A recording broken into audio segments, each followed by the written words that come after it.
ಆತ್ಮೀಯ ಸ್ಪರ್ಧಾರ್ಥಿ ಮಿತ್ರರೇ, ಇಂದಿನ ತರಗತಿಗೆ ತಮ್ಮೆಲ್ಲರಿಗೂ ಪ್ರೀತಿಯ ಸ್ವಾಗತ. ಸ್ನೇಹಿತರೆ, ಕರ್ನಾಟಕ ಇತಿಹಾಸ ಸರಣಿ ವಿಡಿಯೋಗಳನ್ನ ಮಾಡ್ತಾ ಇದ್ದೀನಿ.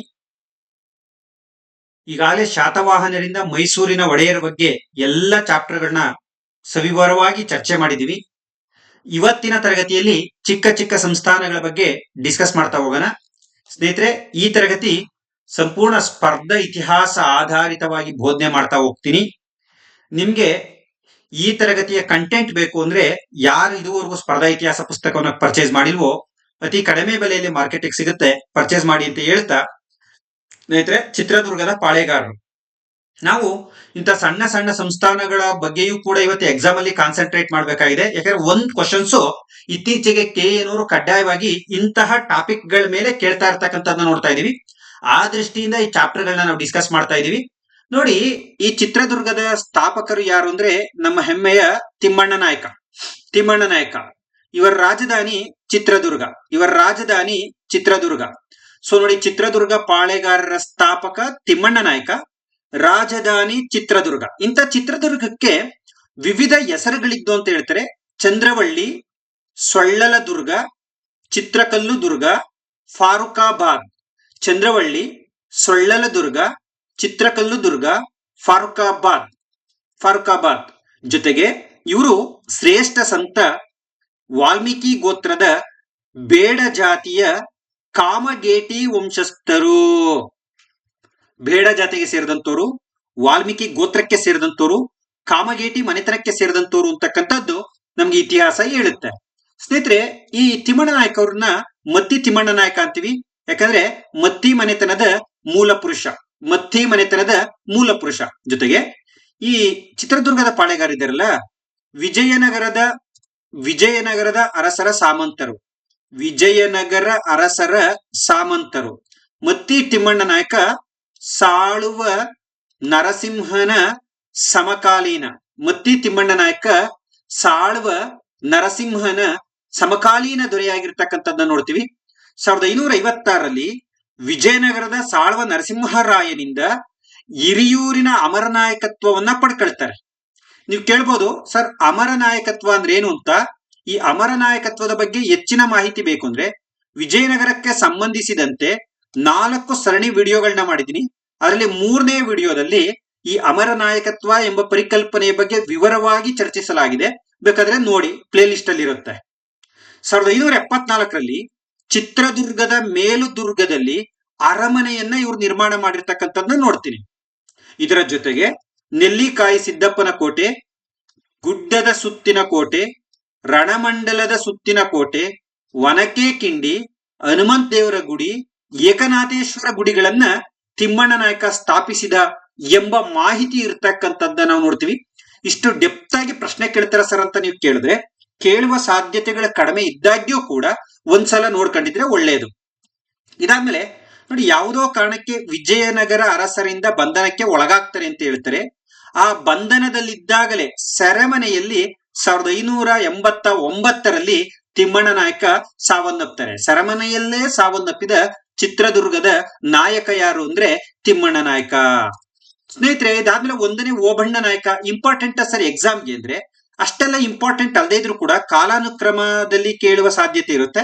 ಮತ್ತೆ ಒಂದು ಪಾಯಿಂಟ್ ಇಂಪಾರ್ಟೆಂಟ್ ಇದೆ ಇವ್ರ ಬಗ್ಗೆ. ಏನದು ಅಂದ್ರೆ, ಚಿತ್ರದುರ್ಗ ಒಂದು ಪಟ್ಟಣವನ್ನ ವಿಸ್ತರಿಸಿದಂತೆ ಇವರು ಮದಕರಿ ನಾಯಕ ಎಂಬ ಬಿರುದನ್ನ ಪಡೆದರು. ಚಿತ್ರದುರ್ಗ ಅಂದ್ರೆ ಮದಕರಿ ನಾಯಕ ಅಂದ್ರೇನೆ ನಮ್ಗೊಂಥರ ರೋಮಾಂಚನ. ಚಿತ್ರದುರ್ಗ ಅಂದ್ರೆ ಮದಕರಿ ನಾಯಕ ಅಂದ್ರೆ ಚಿತ್ರದುರ್ಗ. ಇದು ಕರ್ನಾಟಕದ ಪ್ರೈಡ್, ಹೆಮ್ಮೆ. ಸೊ ಹಾಗಾಗಿ ಆ ಮದಕರಿ ನಾಯಕ ಅನ್ನ ಹೆಸರನ್ನ ಬಿರುದನ್ನ ಪಡೆದ ಮೊದಲ ದೊರೆ 1ನೇ ಓಬಣ್ಣ ನಾಯಕ. ಜೊತೆಗೆ ವಿಜಯನಗರ ಅರಸ ತಿರುಮಲ ರಾಜನಿಂದ ಹೊಳಲ್ಕೆರೆಯನ್ನ ಉಂಬಳಿ ಅಂದ್ರೇನು, ದತ್ತಿ ದಾನ ಪಡೆದ್ರು. ಇವರ ಸೇವೆಗಾಗಿ ತಿರುಮಲ ರಾಜ ಹೊಳಲ್ಕೆರೆಯನ್ನ ಬಿಟ್ಕೊಡ್ತಾನೆ.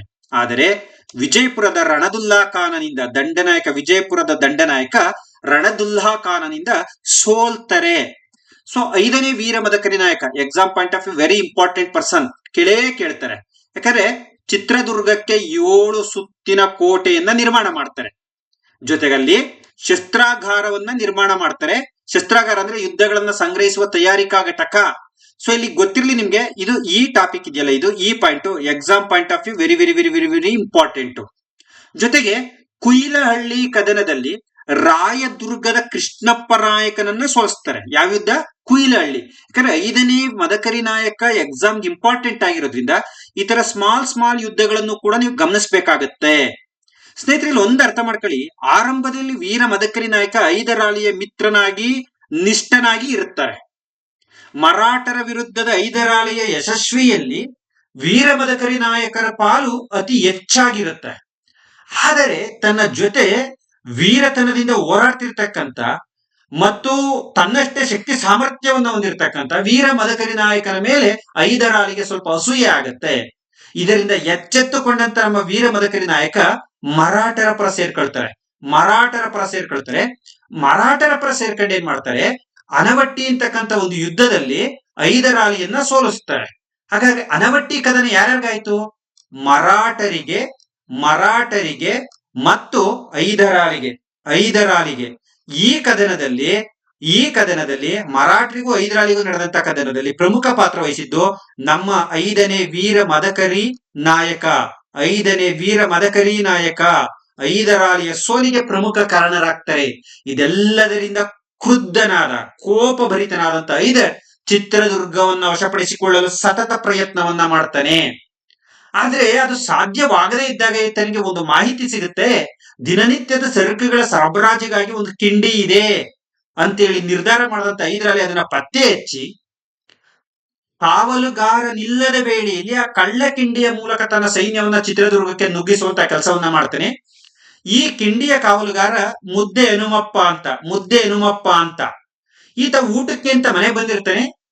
ನಮ್ಮ ಸಂಪ್ರದಾಯಸ್ಥ ವೀರವನಿತೆ ಓಬವ್ವ ತನ್ನ ಪತಿಗೆ ಊಟವನ್ನ ಬಡಿಸಿ ಕುಡಿಯಲು ನೀರು ಕೊಡ್ಲಿಕ್ಕೆ ಹೋದಂತಹ ಸಂದರ್ಭದಲ್ಲಿ ನೀರ್ ಇಲ್ಲದೆ ಇರ್ತಕ್ಕಂಥದ್ದನ್ನ ಗಮನಿಸಿ ನೀರ್ ತರ್ಲಿಕ್ಕೆ ಹೊರ ಹೋಗ್ಬೇಕಾದ್ರೆ ಆ ಕಳ್ಳ ಕಿಂಡಿಯಿಂದ ಹೈದರನ ಸೈನ್ಯ ನುಗ್ಗುವುದನ್ನು ನೋಡಿ ಮನೆಗೆ ಹೋಗಿ ಒನಕೆಯನ್ನ ತಂದು ಆ ಒನಕೆಯಲ್ಲಿ ಹೈದರನ ಸೈನ್ಯವನ್ನ ಸದೆ ಬಡಿತಕ್ಕಂಥ ಕೆಲಸವನ್ನ ಮಾಡ್ತಾರೆ. ಇವತ್ತಿಗೂ ಆ ಕಿಂಡಿಯನ್ನ ಓಬವ್ವನ ಕಿಂಡಿ ಅಂತೀವಿ. ಕೊನೆಗೆ ಹೈದರಾಲಿಯ ಸೈನ್ಯ ಮೋಸದಿಂದ ಆ ಒನಕೆ ಓಬವ್ವನನ್ನ ಕೊಂದು ಚಿತ್ರದುರ್ಗವನ್ನ ಮೇಲೆ ದಾಳಿ ಮಾಡಿ ಕೋಟೆಯನ್ನ ನುಜ್ಜುನೂರು ಮಾಡಿ ಮೋಸದಿಂದ ಚಿತ್ರದುರ್ಗವನ್ನ ವಶಪಡಿಸ್ಕೊಳ್ತಾರೆ. ಸೊ ಈ ಘಟನೆ ನಡೆದಿದ್ದು 5ನೇ ವೀರ ಮದಕರಿ ನಾಯಕರ ಕಾಲದಲ್ಲಿ. ಈ ತರ ಬಿರುದು ಅಂದ್ರೆ 5ನೇ ವೀರ ಮದಕರಿ ನಾಯಕರ ಬಿರುದು ಗಾದ್ರಿಮಲೆ ಹೆಬ್ಬುಲಿ, ಚಂಡ ವಿಕ್ರಮರಾಯ, ಇಂದೂ ಪಾಳೆಗಾರರ ಗಂಡ ಗಾದ್ರಿಮಲೆ ಹೆಬ್ಬುಲಿ, ಚಂಡ ವಿಕ್ರಮರಾಯ, ಇಂದೂ ಪಾಳೆಗಾರರ ಗಂಡ ಅಂತೀವಿ. ಹೈದರಾಲಿ ಸ್ಥಳೀಯ ಸೈನಿಕರ ದ್ರೋಹದಿಂದ 1779ರಲ್ಲಿ 5ನೇ ವೀರ ಮದಕರಿ ನಾಯಕನನ್ನ ಕೊಂದಿರ್ತಕ್ಕಂಥದ್ದನ್ನ ನೋಡ್ತೀವಿ. ಸ್ನೇಹಿತರೆ, ಇಲ್ಲಿ ಒಂದು ವಿಶೇಷವಾದ ಅಂಶ ಇದೆ, ಒಂದು ಮೂಲ ಕಥೆ ಅಂತ ಹೇಳ್ಬೋದು. ಈ ವಂಶದ ಮೂಲ ಪುರುಷನೊಬ್ಬ ಏಕಾಂಗಿಯಾಗಿ ಮದವೇರಿದ ಆನೆಯನ್ನ ಪಳಗಿಸ್ತಾರೆ ಅಂತಕ್ಕಂಥ ಒಂದು ಪ್ರತೀತಿ ಇದೆ. ಹಾಗಾಗಿ ಮದವೇರಿದ ಆನೆಯನ್ನ ಪಳಗಿಸಿದ್ರಿಂದ ಈ ವಂಶಕ್ಕೆ ಮದಕರಿ ಅನ್ನುವ ನಾಮಧೇಯ ಬಂತು ಅಂತಕ್ಕಂಥ ಒಂದು ಕತೆ ಇರ್ತಕ್ಕಂಥದ್ದನ್ನ ನೋಡ್ತಾ ಹೋಗ್ತೀವಿ. ಇದಾದ್ಮೇಲೆ ಸ್ನೇಹಿತರೆ, ಕೆಳದಿ ನಾಯಕರು. ಈಗ ಚಿತ್ರದುರ್ಗದ ಪಾಳೆಗಾರರಿಗೆ ಪ್ರಮುಖ ಅಂಶಗಳನ್ನ ನೋಡ್ದವು. ಕೆಳದಿ ಸಂಸ್ಥಾನ ಎಲ್ಲಿತ್ತು? ಶಿವಮೊಗ್ಗ ಜಿಲ್ಲೆಯ. ಈಗ ಚಿತ್ರದುರ್ಗ ಒಂದು ಸಂಸ್ಥಾನ, ಕೆಳದಿ ಮತ್ತೊಂದು ಸಂಸ್ಥಾನ. ಕೆಳದಿಯ ನಾಯಕರು ಅಂತ ಕರಿತೀವಿ. ಶಿವಮೊಗ್ಗ ಜಿಲ್ಲೆ ಸಾಗರ ತಾಲೂಕಿನ ವರದಾ ನದಿಯ ದಂಡೆಯ ಮೇಲೆ ಸ್ಥಾಪಿತವಾಯಿತು ಅಂತ ಹೇಳ್ತೀವಿ. ಇದರ ಸ್ಥಾಪಕರು ಮತ್ತಾರು ಅಲ್ಲ, ಚೌಡಪ್ಪ ಭದ್ರಪ್ಪ. ಪ್ರಮುಖವಾಗಿ ಚೌಡಪ್ಪನ್ ನೆನ್ಪಿಟ್ಕೊಳ್ಳಿ, ಜೊತೆಗೆ ಸಹೋದರ ಭದ್ರಪ್ಪ ಕೂಡ ನೆನ್ಪಿರ್ಲಿ. ನಿಮ್ಗೆ ಗೊತ್ತು, ಇದು ಕೆಳದಿ ಮನೆತನ ಅಂತಾನೆ ಫೇಮಸ್. ಅಂದ್ರೆ ಅವರ ರಾಜಧಾನಿ ಕೆಳದಿ ಆಗಿತ್ತು. ಆದರೂ ಇತರ ಸಣ್ಣ ಪುಟ್ಟ ರಾಜಧಾನಿಗಳು ಇದಕ್ಕಿರ್ತಕ್ಕಂಥದ್ದನ್ನ ನೋಡ್ತೀವಿ. ಇಕ್ಕೇರಿ, ಪ್ರಮುಖವಾಗಿ ಇಕ್ಕೇರಿ ನಾಯಕರು ಅಂತಾನೂ ಕೂಡ ಕರಿತೀವಿ. ಬಿದನೂರು, ಭುವನಗಿರಿ ನೆನ್ಪಿರ್ಲಿ ನಿಮ್ಗೆ. ಕೆಳದಿ ಪ್ರಮುಖ ರಾಜಧಾನಿ, ಜೊತೆಗೆ ಇಕ್ಕೇರಿ, ಬಿದನೂರು, ಭುವನಗಿರಿಗಳು ರಾಜಧಾನಿಗಳಾಗಿದ್ದು. ಇವರ ಲಾಂಛನ ಗಂಡಬೇರುಂಡ. ಇದನ್ನ ಒಂದ್ಸಲಿ KPSC ಗ್ರೂಪ್ ಸಿ ಎಕ್ಸಾಮ್ ಅಲ್ಲಿ ಕೇಳ್ಬಿಟ್ಟಿದ್ರು.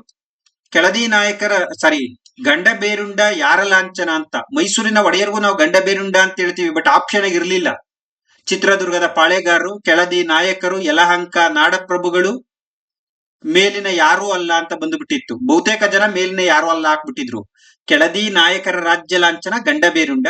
ಇವರ ಕುಲದೇವತೆ ರಾಮೇಶ್ವರ ಅಂತನೂ ಕೂಡ ಕರಿತೀವಿ. ರಾಮೇಶ್ವರ ನೋಡಿ, ಚೌಡಪ್ಪ ನಾಯಕ ಈ ಚೌಡಪ್ಪ ನಾಯಕರ ವಿಶೇಷತೆ ಏನು ಎಕ್ಸಾಮ್ ದೃಷ್ಟಿಯಿಂದ? ವಿಜಯನಗರದ ಅರಸರು ಇವರಿಗೆ ಮಲೆ ದೇಶವನ್ನ ಅಮರಮಾಗಣಿಯಾಗಿ ಯುದ್ಧದ ಉಡುಗೊರೆಯಾಗಿ ಮಲೆ ದೇಶವನ್ನ ಕೊಟ್ಟಿರ್ತಾರೆ. ನಾನು ಲಾಸ್ಟ್ ಕ್ಲಾಸ್ ಹೇಳ್ದಂಗೆ ಈ ಎಲ್ಲ ಪದಗಳ ಸಂಪೂರ್ಣ ಅರ್ಥ ವಿವರಣೆ ಬೇಕು ಅಂದ್ರೆ ವಿಜಯನಗರ ಸಾಮ್ರಾಜ್ಯದ 3ನೇ ವಿಡಿಯೋವನ್ನ ಯಾರು ನೋಡಿಲ್ಲ ಅಲ್ಲೋಗಿ ನೋಡಿ.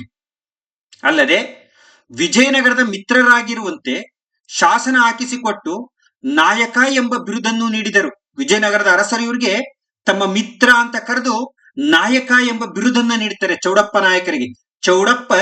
ಚೌಡಪ್ಪ ನಾಯಕ ಆಗಿದ್ದು ವಿಜಯನಗರದ ಅರಸರಿಂದ. ವಿಜಯನಗರದ ಅರಸರು ಇವರ ನಿಷ್ಠೆಯನ್ನ ಮೆಚ್ಚಿ ನಾಯಕ ಎಂಬ ಬಿರುದನ್ನ ನೀಡಿರ್ತಕ್ಕಂಥದ್ನ ನಾವು ನೋಡ್ತಾ ಹೋಗ್ತೀವಿ. ಚೌಡಪ್ಪ ನಾಯಕರಾದರು. ಕೆಳದಿ ಮೂಲ ಸಂಸ್ಥಾನದ ಮನ್ನೆಯ ಚೌಡಪ್ಪ ನಾಯಕ ಎಂಬ ಬಿರುದು ವಿಜಯನಗರದ ಅರಸರಿಂದ ಇವರಿಗೆ ದೊರೆಯಿತು. ಕೆಳದಿ ಮೂಲ ಸಂಸ್ಥಾನದ ಮನ್ನೆಯ ಎಂಬ ಚೌಡಪ್ಪ ನಾಯಕನಿಗೆ ಬಿರುದು ವಿಜಯನಗರದ ಅರಸರಿಂದ ದೊರೆತಿರ್ತಕ್ಕಂಥದ್ದನ್ನ ನೋಡ್ತೀವಿ. ಎಕ್ಸಾಮ್ ಪಾಯಿಂಟ್ ಆಫ್ ವ್ಯೂ ಮೊದಲ ಇಂಪಾರ್ಟೆಂಟ್ ಸದಾಶಿವ ನಾಯಕ. ಈ ಸದಾಶಿವ ನಾಯಕ ಇದಾರಲ್ಲ, ವಿಜಯನಗರದ ಕೃಷ್ಣದೇವರಾಯ ಮತ್ತು ರಾಮರಾಯನ ಕಾಲದ ಅಮರ ನಾಯಕರಾಗಿದ್ರು. ನಾನು ಪದೇ ನೋಡಿ ಇಲ್ಲಿ ಅಮರ ನಾಯಕ ಅಂತ ಬಳಸ್ತಾ ಇದ್ದೀನಿ. ಮತ್ತೊಮ್ಮೆ ಇದನ್ನ 1/4 ಗಂಟೆ ನಾನು ಎಕ್ಸ್ಪ್ಲನೇಷನ್ ಮಾಡಲ್ಲ. ವಿಜಯನಗರ ಸಾಮ್ರಾಜ್ಯದ 3ನೇ ವಿಡಿಯೋ ಹೋಗಿ ಅಮರ ನಾಯಕರ ಕಾನ್ಸೆಪ್ಟ್ ಅನ್ನ ನೋಡ್ಕೊಳ್ಳಿ. ನನ್ನ ಯೂಟ್ಯೂಬ್ ನಲ್ಲೇ ಪ್ಲೇ ಲಿಸ್ಟ್ ಅಲ್ಲಿ ಇರುತ್ತೆ. ಕೃಷ್ಣದೇವರಾಯ ಮತ್ತು ರಾಮರಾಯನ ಕಾಲಕ್ಕೆ ಸಂಬಂಧಪಟ್ಟವರು ಸದಾಶಿವ ನಾಯಕ. ಈ ಕೃಷ್ಣದೇವರಾಯ ಮತ್ತು ರಾಮರಾಯನಿಂದ ಇವರು ಕೋಟೆ ಕೋಲಾಹಲ, exam point of very important, ಇವ್ರಿಗಿದ್ದಂತ ಬಿರುದು ಕೋಟೆ ಕೋಲಾಹಲ, ವೆರಿ ಇಂಪಾರ್ಟೆಂಟ್. ಯಾರನ್ನ ಕೋಟೆ ಕೋಲಾಹಲ ಅಂತೀವಿ? ಚೌಡಪ್ಪ ನಾಯಕ, ಸದಾಶಿವ ನಾಯಕ, ಶಿವಪ್ಪ ನಾಯಕ, ಬೇರೆ ಯಾರು ಅಲ್ಲ ಅಂತ ಕೇಳುವ ಸಾಧ್ಯತೆ ಇರುತ್ತೆ. ಕೋಟೆ ಕೋಲಾಹಲ ಅಂತ ಕರಿತಿದ್ರು. ಇದರ ಜೊತೆಗೆ ಯಾರು ಕೋಟೆ ಕೋಲಾಹಲ ಬರೆದುಕೊಟ್ಟಿದ್ದು? ವಿಜಯನಗರದ ಅರಸರುಗಳು, ಕೃಷ್ಣದೇವರಾಯ, ರಾಮರಾಯ. ಇವರ ಇನ್ನಿತರ ಬಿರುದುಗಳೇನು? ಶತ್ರು ಸಪ್ತಾಂಗಾರಣ, ಏಕಾಂಗಿ ವೀರ, ಮೇಘಾಡಂಬರ, ಎಡವರ ಮುರಾರಿ, ದಿವ್ಯ ಪುರುಷ. ಶತ್ರು ಸಪ್ತಾಂಗಾರಣ, ಏಕಾಂಗಿ ವೀರ, ಮೇಘಾಡಂಬರ, ಎಡವ ಮುರಾರಿ, ದಿವ್ಯ ಪುರುಷ ಎಂಬ ಬಿರುದನ್ನ ಹೊಂದಿದ್ರು. ರಾಮರಾಯ ಈತನಿಗೆ ಬರೀ ಶಾತು ಶಹ ಎಂಬ ಮುದ್ರೆಯುಂಗರ ನೀಡಿ. ನೋಡಿ, ರಾಮರಾಯ ವೆರಿ ಇಂಪಾರ್ಟೆಂಟ್, ನೋಟ್ ಮಾಡ್ಕೊಳ್ಳಿ. ಇದು very important. Exam point of view ಎಲ್ಲ ಎಕ್ಸಾಮ್ಗೂ ಹೆಲ್ಪ್ ಆಗುತ್ತೆ. ರಾಮರಾಯ ಅವರಿಗೆ ಬರೀ ಶಾತು ಶಹ ಎಂಬ ಮುದ್ರೆಯುಂಗರ ನೀಡಿ ಹೆಸರಿನೊಂದಿಗೆ ರಾಮನಾಯಕ, ನೋಡಿ, ಸದಾಶಿವ ನಾಯಕನಿಗೆ ರಾಮನಾಯಕ ಎಂಬ ಹೆಸರನ್ನು ಧರಿಸಿಕೊಳ್ಳಲು ಅವಕಾಶವನ್ನ ಕಲ್ಪಿಸಿಕೊಟ್ಟದ್ದು ನಮ್ಮ ರಾಮರಾಯ. ರಾಮರಾಯನ ನಾಯಕ ರಾಮನಾಯಕ, ಬರೀ ರಾಮನಾಯಕ ಅಂತ ಹೆಸರನ್ನ ಪಡಿಲಿಕ್ಕೆ ಕಾರಣ ಆಗ್ತಾರೆ. ಅಂದ್ರೆ ರಾಮರಾಯನ ನಾಯಕ, ರಾಮರಾಯನ ಅಮರ ನಾಯಕ, ರಾಮರಾಯನ ನಿಷ್ಠಾವಂತ ಅಮರ ನಾಯಕ, ರಾಮರಾಯನ ನಿಷ್ಠಾವಂತ ಪ್ರತಿನಿಧಿ ಅಂತ ಈತರ ಹೆಮ್ಮೆಯಿಂದ ಬಿರುದನ್ನ ಕೊಡ್ತಾರೆ. ಈತ ಸದಾಶಿವಪುರ ಎಂಬ ಅಗ್ರಹಾರವನ್ನು ಕೂಡ ನಿರ್ಮಾಣ ಮಾಡ್ತಾರೆ. ಅಗ್ರಹಾರ ಅಂದ್ರೆ ಬ್ರಾಹ್ಮಣರು ವಾಸಿಸುವ ಸ್ಥಳ. ನೆಕ್ಸ್ಟ್ ವೆಂಕಟಪ್ಪ ನಾಯಕ, ವೆರಿ ಇಂಪಾರ್ಟೆಂಟ್. ಈ ಕಾಳು ಮೆಣಸಿನ ರಾಣಿ ಏನಿಲ್ಲ ಅಂದ್ರೂ ವರ್ಷಕ್ಕೊಂದ್ಸಲಿ ಎಕ್ಸಾಮ್ ಅಲ್ಲಿ ಬರ್ತಾರೆ ಇವರು. 2017ರಿಂದ ನೋಡ್ತಾ ಇದ್ದೀನಿ. ವರ್ಷದಲ್ಲಿ ಆಗ್ತಕ್ಕಂಥ ಯಾವ್ದೋ ಒಂದು ಎಕ್ಸಾಮ್ ಅಲ್ಲಿ ಇವ್ರು ಇರ್ತಾರೆ. ಪೆಪ್ಪರ್ ಕ್ವೀನ್, ಯಾರನ್ನ ಹಂಗಂತ ಕರಿತೀವಿ? ಗೇರು ಸೊಪ್ಪೆಯ ಚನ್ನ ಬೈರಾದೇವಿಯನ್ನ ಪೆಪ್ಪರ್ ಕ್ವೀನ್. ಪೋರ್ಚುಗೀಸರು ಕಾಳು ಮೆಣಸಿನ ರಾಣಿ ಅಂತ ಕರೆದ್ರು. ಈತ ಯುದ್ಧದಲ್ಲಿ ಸೋಲಿಸ್ತಾನೆ. ವೆಂಕಟಪ್ಪ ನಾಯಕನಿಂದ ಗೇರು ಸೊಪ್ಪೆಯ ಬೈರಾದೇವಿ ಸೋಲ್ತಾಳೆ. ಈಕೆಯ ಬಿರುದು ಕಾಳು ಮೆಣಸಿನ ರಾಣಿ. ಹಾಗೆಂದು ಕರೆದವರು ಪೋರ್ಚುಗೀಸರು. ನೋಡಿ, ಶೃಂಗೇರಿಯಲ್ಲಿ ಒಂದು ದೊಡ್ಡ ಮಠವನ್ನ ಸ್ಥಾಪನೆ ಮಾಡ್ತಾರೆ. ಅದನ್ನ ಅಭಿನವ ನರಸಿಂಹ ಭಾರತಿಗಳಿಗೆ ಅಂದ್ರೆ ಶೃಂಗೇರಿಯ ಗುರುಗಳಿಗೆ ನೀಡ್ತಾರೆ, ಅರ್ಪಣೆ ಮಾಡ್ತಾರೆ. ಹಾಗಾಗಿ ಇವರನ್ನ ನಾವು ಶೃಂಗೇರಿಯ ನಿರ್ಮಾಪಕ ಅಂತ ಕರಿತೀವಿ. ಯಾರನ್ನ? ವೆಂಕಟಪ್ಪ ನಾಯಕನನ್ನ. ನೋಟ್ ಮಾಡ್ಕೊಳ್ರಿ, ಇದು ಇಂಪಾರ್ಟೆಂಟ್. ಪೋರ್ಚುಗೀಸರ ವಿರುದ್ಧ ವೆಂಕಟಪ್ಪ ನಾಯಕ ಯುದ್ಧ ಸಾರಿದಾಗ ಈತನಿಗೆ ಉಳ್ಳಾಲದ ರಾಣಿ ಅಬ್ಬಕ್ಕ ದೇವಿ ಸಹಾಯವನ್ನ ಮಾಡ್ತಾರೆ.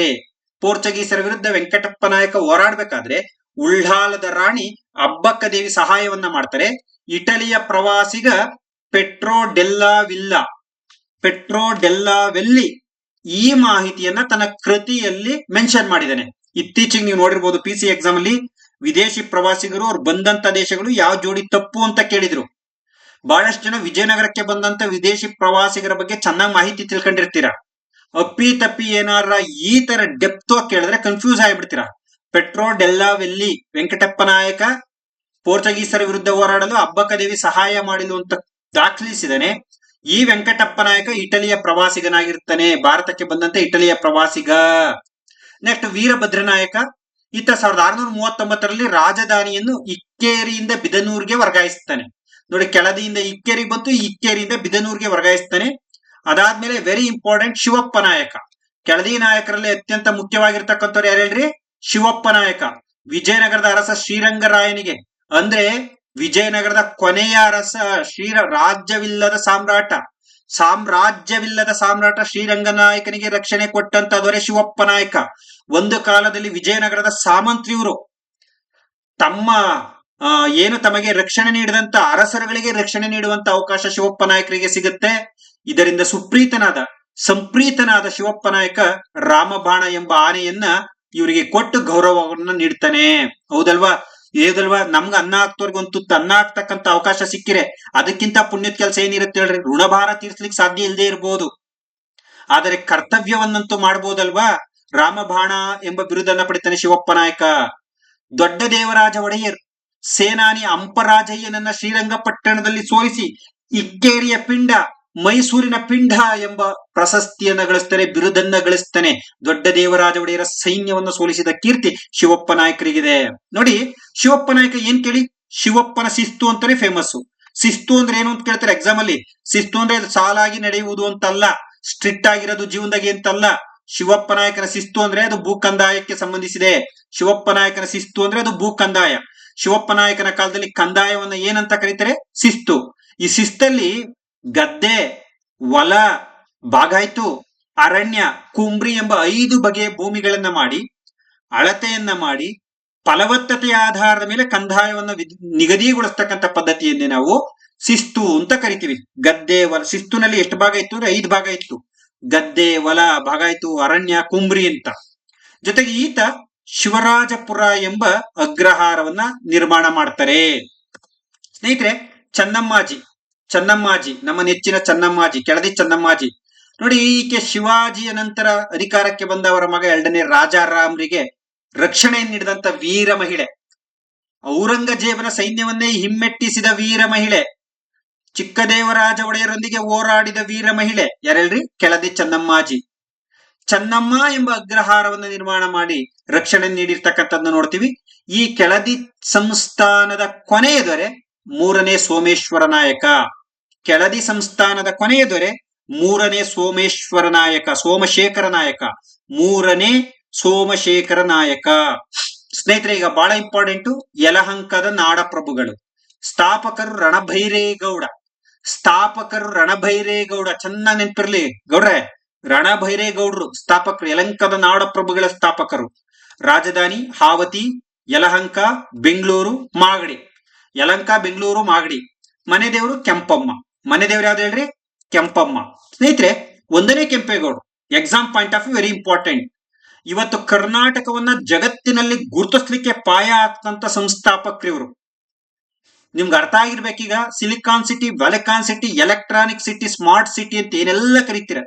ಜಗತ್ತಿನ ಅತ್ಯಂತ ಪ್ರಸಿದ್ಧ ನಗರ ಈ ಬೆಂಗಳೂರಿನ ಸಂಸ್ಥಾಪಕರು 1ನೇ ಕೆಂಪೇಗೌಡರು. ಇವರು ಬಾಲ್ಯದಲ್ಲಿ ತನ್ನ ತಂದೆ ಜೊತೆ ವಿಜಯನಗರ ಸಾಮ್ರಾಜ್ಯಕ್ಕೆ ಹೋದಂತಹ ಸಂದರ್ಭದಲ್ಲಿ ಇಂತಹ ಅದ್ಭುತ ನಗರವನ್ನು ನಿರ್ಮಿಸಬೇಕು ಅಂತಕ್ಕಂಥ ಕಾನ್ಸೆಪ್ಟ್ ಅನ್ನ ಹೊಂದಿದ್ರು. ಆಗ ಯಲಹಂಕದ ನಿಯರಲ್ಲಿದ್ದಂತ ಒಂದು ಸ್ಥಳಕ್ಕೆ ಬಂದು, ಇದು ತುಂಬಾ ಶ್ರೇಷ್ಠವಾದಂತ ಭವಿಷ್ಯದಲ್ಲಿರ್ತಕ್ಕಂಥ ಒಂದು ಅತ್ಯುತ್ತಮವಾದಂತ ಜಾಗ ಆಗ್ತದೆ ಅಂತ ಮುಂದಾಲೋಚನೆಯಿಂದ ನಿರ್ಧಾರ ಮಾಡಿ ಬೆಂಗಳೂರು ನಗರದ ಸಂಸ್ಥಾಪನೆಗೆ ಅಡಿಗಲ್ಲನ್ನ ಹಾಕಿದಂತ ಕೀರ್ತಿ 1ನೇ ಕೆಂಪೇಗೌಡರಿಗೆ ಸಲ್ಲುತ್ತೆ. ಈ ಯಲಹಂಕದ ನಾಡಪ್ರಭು 1537ರಲ್ಲಿ ಬೆಂಗಳೂರು ನಗರವನ್ನ ಸ್ಥಾಪನೆ ಮಾಡ್ತಾರೆ. ಸ್ನೇಹಿತರೆ, ನಿಮ್ಗೆ ಇಲ್ಲಿ ಗೊತ್ತಿರ್ಲಿ, ಈ ಬೆಂಗಳೂರಿನಲ್ಲಿ ಗವಿಗಂಗಾಧರೇಶ್ವರ ಟೆಂಪಲ್ ಇರ್ಬೋದು, ಬಸವೇಶ್ವರ ಟೆಂಪಲ್ ಇರ್ಬೋದು, ಹಲಸೂರಿನ ಸೋಮೇಶ್ವರ ಟೆಂಪಲ್ ಇರ್ಬೋದು, ವೀರಭದ್ರ ಟೆಂಪಲ್ ಇರ್ಬೋದು, ಕೋರಮಂಗಲದಲ್ಲಿ ಲಕ್ಷ್ಮೀ ದೇವಾಲಯಗಳನ್ನ ನಿರ್ಮಿಸಿದ ಕೀರ್ತಿ 1ನೇ ಕೆಂಪೇಗೌಡರಿಗೆ ಸಲ್ಲುತ್ತೆ. ನೋಡಿ ಸ್ನೇಹಿತರೆ, ಕೋರಮಂಗಲದ ಲಕ್ಷ್ಮೀ ದೇವಾಲಯದ ಬಗ್ಗೆ ಒಂದು ಪ್ರತೀತಿ ಇದೆ. ನೋಡಿ, 1ನೇ ಕೆಂಪೇಗೌಡರು ಒಂದು ದೊಡ್ಡ ದ್ವಾರ ಬಾಗಿಲನ್ನ ಬೆಂಗಳೂರಿಗೋಸ್ಕರ ನಿರ್ಮಾಣ ಮಾಡಬೇಕು ಅಂತ ತೀರ್ಮಾನ ಮಾಡ್ತಾರೆ. ಅದರಂತೆ ನಿರ್ಮಾಣ ಕಾರ್ಯವನ್ನ ದಕ್ಷಿಣದಲ್ಲಿ ಪ್ರಾರಂಭ ಮಾಡ್ತಾರೆ. ಪ್ರಾರಂಭ ಮಾಡಿದಂತ ಸಂದರ್ಭದಲ್ಲಿ ಏನಾಗುತ್ತೆ, ಅದು ಇವರು ಕಷ್ಟಪಟ್ಟು ನಿರ್ಮಾಣ ಮಾಡಿ ವಾಪಸ್ ಬಂದ್ರೆ ಸಂಜೆ ಬಿದ್ದೋಗ್ತಾ ಇರ್ತದೆ. ಪ್ರತಿ ದಿವಸ ಹೀಗೆ ಆದಾಗ ಕೆಂಪೇಗೌಡರು ಚಿಂತಾಕ್ರಾಂತಿತರಾಗಿ ಒಬ್ಬ ಋಷಿಮುನಿಗಳ ಬಳಿ ಕೇಳಿದಂತಹ ಸಂದರ್ಭದಲ್ಲಿ ಯಾರಾದ್ರೂ ಗರ್ಭಿಣಿ ಹೆಂಗಸನ್ನ ಇದಕ್ಕೆ ಆಹುತಿ ಕೊಡಬೇಕು ಅಂತ ಹೇಳ್ತಾರೆ. ಇದರಿಂದ ಸಾಕಷ್ಟು ನೊಂದಂತ ಕೆಂಪೇಗೌಡರು ಒಂದು ಗರ್ಭಿಣಿ ಹೆಂಗಸನ್ನ ಆಹುತಿ ಕೊಡ್ತಕ್ಕಂತ ಕಟುಕರಾಗಿರ್ಲಿಲ್ಲ ನಮ್ಮ ಕೆಂಪೇಗೌಡರು. ಇದರಿಂದ ಚಿಂತಾಕ್ರಾಂತರಾಗ್ತಾರೆ ಮತ್ತು ಮತ್ತಷ್ಟು ಶ್ರಮ ಹಾಕಿ ದ್ವಾರ ಬಾಗಿಲನ್ನು ನಿರ್ಮಿಸಲಿಕ್ಕೆ ಪ್ರಯತ್ನ ಮಾಡ್ತಾರೆ. ಅದು ಬೀಳ್ತಾ ಇರ್ತದೆ.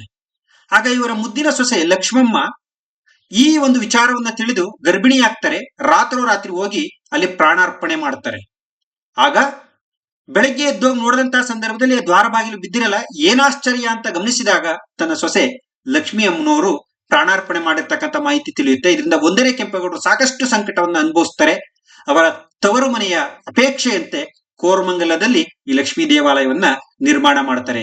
ಸ್ನೇಹಿತರೆ, ನಿಮ್ಗೆ ಗೊತ್ತಿರಲಿ, ಅಂತ ತ್ಯಾಗ ಮಾಡಿ ಈ ಬೆಂಗಳೂರು ನಗರ ನಿರ್ಮಾಣ ಆಗಿರ್ತಕ್ಕಂಥದ್ದು. ಬೆಂಗಳೂರು ಕೇವಲ ಕನ್ನಡಿಗರನ್ನಷ್ಟೇ ಅಲ್ಲ, ಜಗತ್ತಿನ ಎಲ್ಲರನ್ನು ಕೈಬೀಸಿ ಕರೆದು ಆಶ್ರಯ ಕೊಟ್ಟಂತ ಸ್ಥಾನ, ಜಗತ್ತಿನ ಅತ್ಯಂತ ಸುರಕ್ಷಿತ ಸ್ಥಳ ಬೆಂಗಳೂರು.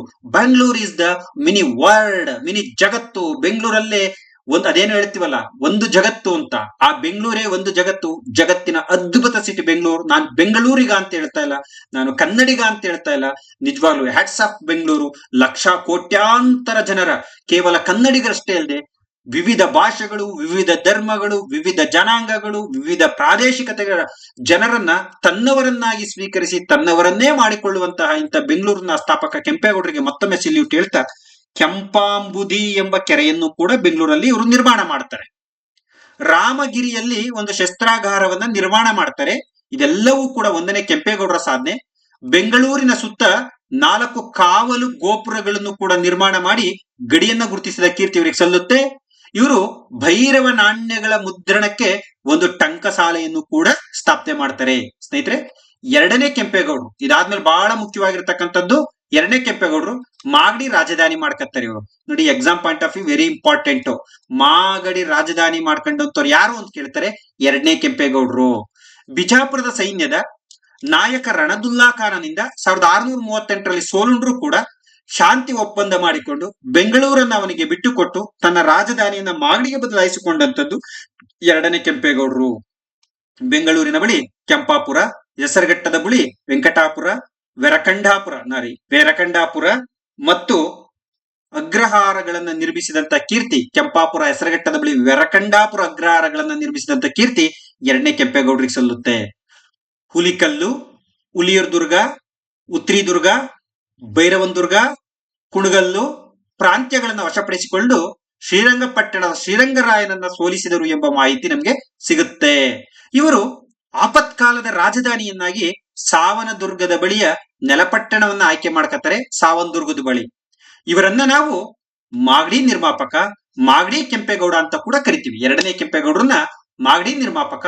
ಮಾಗಡಿ ಕೆಂಪೇಗೌಡ ಯಾರು ಅಂದ್ರೆ ಒಂದನೇ ಕೆಂಪೇಗೌಡರು, ಎರಡನೇ ಕೆಂಪೇಗೌಡರು, ಮೂರನೇ ಕೆಂಪೇಗೌಡರು, ನಾಲ್ಕನೇ ಕೆಂಪೇಗೌಡರು ಅಂತ ಕೊಟ್ರೆ ಎರಡನೇ ಕೆಂಪೇಗೌಡರು.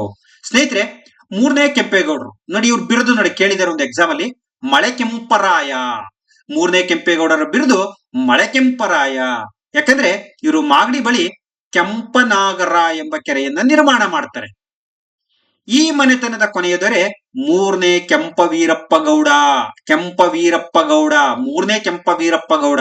ನಿಮಗೆ ಮೊದಲನೇ ದೊರೆಗಳು ಗೊತ್ತಿರ್ಬೇಕು, ಕೊನೆ ದೊರೆಗಳು ಗೊತ್ತಿರ್ಬೇಕು. ಮುಮ್ಮಡಿ ಕೆಂಪೇಗೌಡ ಕಾಶಿಯಲ್ಲಿ ಒಂದು ಮಠ ಕಟ್ಟಿಸಿ ಅದಕ್ಕೆ ಒಂದು ಧಾಮವನ್ನ ದತ್ತಿಯಾಗಿ ಕೊಡ್ತಾರೆ. ಮುಮ್ಮಡಿ ಕೆಂಪೇಗೌಡನ ಆಸ್ಥಾನ ಕವಿ ಮುಕ್ತೀಶ್ವರನ ಮಗ ಏಕಾಮ್ರ ದೀಕ್ಷಿತ ವೀರಭದ್ರ ವಿಜಯವೆಂಬ ಚಂಪೂ ಕಾವ್ಯವನ್ನ ರಚಿಸಿದ್ದಾರೆ. ಮೂರನೇ ಕೆಂಪೇಗೌಡ ಕಾಶಿಯಲ್ಲಿ ಒಂದು ಮಠ ಕಟ್ಟಿಸ್ತಾರೆ, ಅದಕ್ಕೆ ಒಂದು ಗ್ರಾಮವನ್ನು ಕೊಡ್ತಾರೆ. ಮುಮ್ಮಡಿ ಕೆಂಪೇಗೌಡನ ಆಸ್ಥಾನ ಕವಿ ಮುಕ್ತೀಶ್ವರನ ಮಗ ಏಕಾಮ್ರ ದೀಕ್ಷಿತ ವೀರಭದ್ರ ವಿಜಯವೆಂಬ ಚಂಪೂ ಕಾವ್ಯವನ್ನ ಬರೀತಾರೆ. ಈ ಮನೆತನದ ಕೊನೆಯ ದೊರೆ ಮೂರನೇ ವೀರ ಕೆಂಪೇಗೌಡ. ನಾನು ಈಗಾಗಲೇ ಹೇಳಿದಂಗೆ 1728ರಲ್ಲಿ ಮೈಸೂರು ರಾಜ್ಯದ ದಳವಾಯಿ ದೇವರಾಜಯ್ಯ ಮುಮ್ಮಡಿ ಕೆಂಪ ವೀರಪ್ಪ ಗೌಡನನ್ನ ಸೋಲಿಸಿ ಸೆರೆ ಹಿಡಿದ ನಂತರ ಈ ಮನೆತನ ಮೈಸೂರು ಸಾಮ್ರಾಜ್ಯದೊಂದಿಗೆ ವಿಲೀನ ಆಗ್ತಕ್ಕಂಥದ್ದನ್ನ ನೋಡ್ತೀವಿ. ಸ್ನೇಹಿತರೆ, ಈ ರೀತಿ ನಮ್ಗೆ ಬೆಂಗಳೂರು ಮಾಗಡಿ ಕೆಂಪೇಗೌಡರು ಮತ್ತು ಕೆಳದಿ ನಾಯಕರು ಮತ್ತು ಯಲಂಕದ ನಾಡಪ್ರಭುಗಳು ಮತ್ತು ಚಿತ್ರದುರ್ಗದ ಮದಕರಿ ನಾಯಕರ ಬಗ್ಗೆ ವಿಶೇಷವಾಗಿ ಡಿಸ್ಕಸ್ ಮಾಡಿದೀವಿ. ನೀವು ಎಲ್ಲರೂ ನೆನ್ಪಿಡ್ರಿ. ಕೊನೆ ಒಂದು ವಿಶೇಷ ಮಾಹಿತಿ ಏನು ಅಂದ್ರೆ, ಮುಂದಿನ ತರಗತಿಯಲ್ಲಿ ನಾನು ನೋಡಿ ಬಹಳ ಮುಖ್ಯವಾಗಿರ್ತಕ್ಕಂಥದ್ದು, ಮುಂದಿನ ತರಗತಿಯಲ್ಲಿ ನಾನು ಸೊ ನಿಮ್ಗೆ ಕರ್ನಾಟಕ ಸ್ವತಂತ್ರ ಚಳುವಳಿ ಇತಿಹಾಸದ ಬಗ್ಗೆ ಮಾತಾಡ್ತೀನಿ. So very very very important. Next video ಕಾಯ್ತಾ ಇರಿ. ಯಾಕಂದ್ರೆ ಕರ್ನಾಟಕ ಸ್ವತಂತ್ರ ಚಳುವಳಿ, ಕರ್ನಾಟಕ ಏಕೀಕರಣ ಬಹಳಷ್ಟು ಜನರ ಬಹುದಿನದ ಬೇಡಿಕೆ. ಸರ್ ಮುಗಿಸಿ ಸರ್, ಅದನ್ನ ಮುಗಿಸಿ ಸರ್ ಅಂತ. ಬಟ್ ನಾನು ಕ್ರಮಬದ್ಧವಾಗಿ ಬರ್ಬೇಕು ಅನ್ನೋ ಒಂದೇ ಕಾರಣಕ್ಕೆ ಟಾಪಿಕ್ ನ ಮಾಡಿರ್ಲಿಲ್ಲ. ಮುಂದಿನ ತರಗತಿಯಲ್ಲಿ ಕರ್ನಾಟಕ ಸ್ವತಂತ್ರ ಚಳುವಳಿಯ ಬಗ್ಗೆ ಡಿಸ್ಕಸ್ ಮಾಡ್ತೀನಿ ಅಂತ ಹೇಳ್ತಾ ಈ ವಿಡಿಯೋವನ್ನು ವೀಕ್ಷಿಸಿದ್ದಕ್ಕಾಗಿ ಧನ್ಯವಾದಗಳು. ಥ್ಯಾಂಕ್ ಯು ಸ್ನೇಹಿತರೆ.